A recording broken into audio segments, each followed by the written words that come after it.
Hello everyone.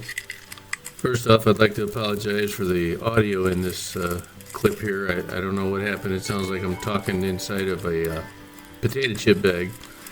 So, aside from that, I hope you guys have a great day and continue on with the video. See ya. Hello everyone. Welcome back to the channel. Thanks for joining me.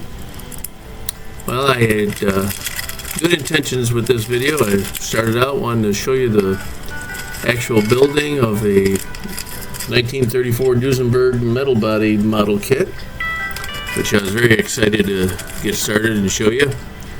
I went ahead and sped it up. I made two separate videos that were about 20 minutes in length each and cut it down to about 38 minutes, after some editing. Only to discover that at the end of the video, I didn't have a suspension for this vehicle. It was missing from the kit. So the model car gremlins strike again. Gotta love it. I've had these things packed away for so long, I have no idea what happened to the parts that were supposed to be in there. I don't know that it was ever in there. I didn't recognize it at all, according to the picture on the instructions. So, it happens, when you run into these things. I just put the suspension part now for a 132 scale Duesenberg on my list when I go to the next swap meet to find the headlight bezel for the 56 Chevy Nomad.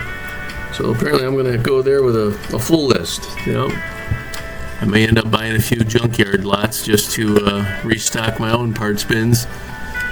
Unfortunately, I don't have any 132 scale parts, so I'll just keep on keeping on, I guess. So go ahead and enjoy this video. It's about 7 minutes, almost 8 minutes in length, but I've sped up everything, so you get a little bit of entertainment there for you. Hope you guys are having a great day. Stay tuned for the next one. Talk to you later.